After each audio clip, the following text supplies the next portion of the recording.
Un saludo cordial a todos los visualizadores del presente video. Soy Ruth Luis y el día de hoy les presentaré el libro de Alexandre. El libro de Alexandre es un poema que narra con abundantes elementos fabulosos la vida de Alejandro Magno.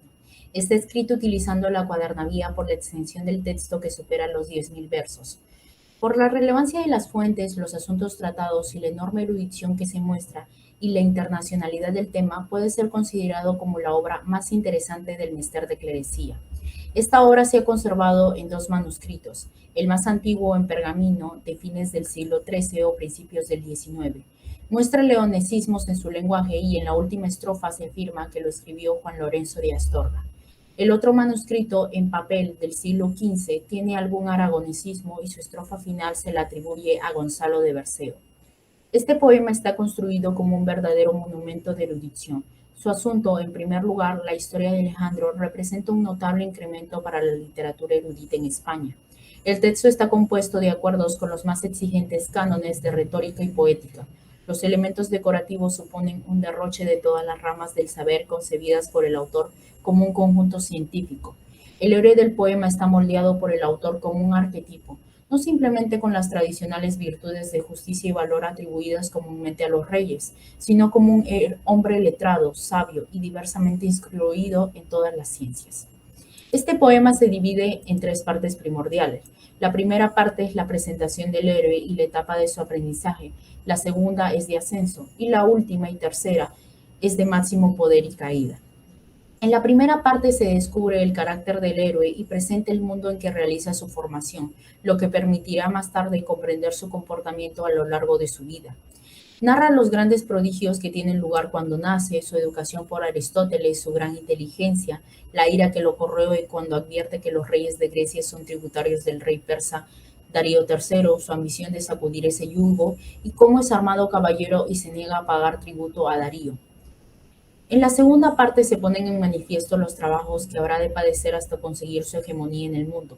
Habla de las primeras batallas, la muerte de Filipo II, su acceso al trono y unificación de Grecia conquistando a Atenas, Tebas y Corinto, su marcha a Persia y la obtención de diversas victorias antes de enfrentarse directamente con Darío. En la última parte se encuentra en la última parte del relato se encuentra su conquista, la cual es de máximo poder sobre la tierra. Lucha contra Darío, conquista de Babilonia, Susa, Usión, Persépolis, entre otros territorios.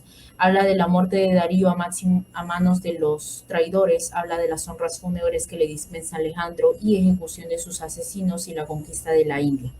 Por último, Alejandro vence a Poro y se proclama dueño y señor de la mayor parte del mundo conocido. Pero no se contenta con esto, sino que quiere dominar no solo la tierra, sino el aire y el mar. Su fulminante caída posterior, envenenado por el traidor Jobas, da pie a una serie de moralizaciones finales sobre la vanidad y las honras mundanas que entroncan con el problema de la visión del mundo y el significado final de la obra. El poema condena a su héroe. Alejandro fracasa porque no es capaz de vencerse a sí mismo moralmente. Lejos de poseer un móvil épico, Alejandro se mueve por la búsqueda de conocimiento, un afán de sabiduría y no de posesión o de poder. Los temas dominantes en esta obra son la traición, la soberbia y el menosprecio en el mundo. Todos ellos confluyen sobre el protagonista, quien muere traicionado, peca de soberbia y renuncia en su agonía a las glorias mundanas. Estos tres temas se proyectan también sobre otros personajes de la obra. El aspecto más importante que tenemos de esta obra es variopinto. El primero de todos es la imagen del rey que se presenta.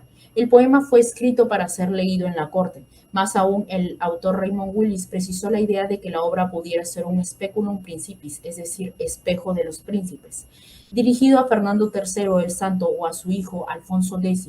Por ello es fundamental ver qué imagen se brinda del rey. Alejandro Magno representa el modelo de monarca caballero porque en él son adjuntados sesos y clerecía, esfuerzo y franqueza. Una sola mancha hay en su retrato, la codicia, entendida en la obra como una desmesura, porque será la que propicie su muerte. Incluso Darío, el principal rival de Alejandro, es descrito en muchas ocasiones de forma positiva, como un buen hombre, bondadoso, justo y de gran caridad. El libro de Alexandre, pues, es un poema con grandes fuentes enciclopédicas. Así abarca muchas digresiones y fuentes tales como el discurso de Aristóteles a Alejandro, el resumen que el rey griego hace de la guerra de Troya, la descripción de Babilonia en la que incluye un pequeño lapidario y la descripción de la primavera. También vemos muchos epítetos épicos por el hecho de ser una obra perteneciente al menester de clerecía. Este carácter se manifiesta, entre otros aspectos, en el uso de cuadernavía o versos alejandrinos y las figuras retóricas. A mi parecer es importante destacar dos. El uso reiterado del epíteto épico, tanto referido a Alejandro como a otros personajes o incluso a las ciudades. La siguiente digresión es de éfrasis. Así, por ejemplo, tenemos la descripción de los escudos. El de Darío, casi todo lo que lleva tallado son batallas de reyes y personajes que tuvieron un mal final. La otra descripción es del escudo de Aquiles. Asimismo se habla de las tumbas, la de la mujer de Darío y la de Darío, la cual es un compendio de astronomía y geografía. Pero la descripción más significante es de la tienda de Alejandro. En otras estrofas se describe una visión profética del protagonista del destino que le depara.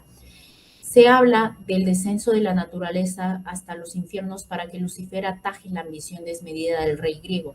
Surge también la mención de un palacio en una isla llana, de árboles, del sol y la luna que le profetizan su trágico final, además de la descripción de seres monstruosos como los acéfalos, hormigas voladoras, entre otros. Y por último, de los grifos, con la ayuda de los cuales él hace un viaje aéreo y en buena lógica como fuertes signos que le presencian al momento de su nacimiento. Y por otro lado tenemos la descripción del mundo medieval, la cosmografía, el macrocosmos y el microcosmos.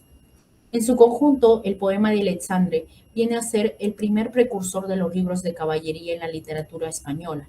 Alejandro, en efecto, está pintado en figura del perfecto caballero medieval y espiritualmente emparentado con los héroes carolingios y aún más con los caballeros de la corte del rey Artus. El ambiente poético y maravilloso que le rodea es el mismo del mundo fantástico en que más tarde habían de respirar los lanzarotes y amadienses, el libro de caballerías y el poema didáctico.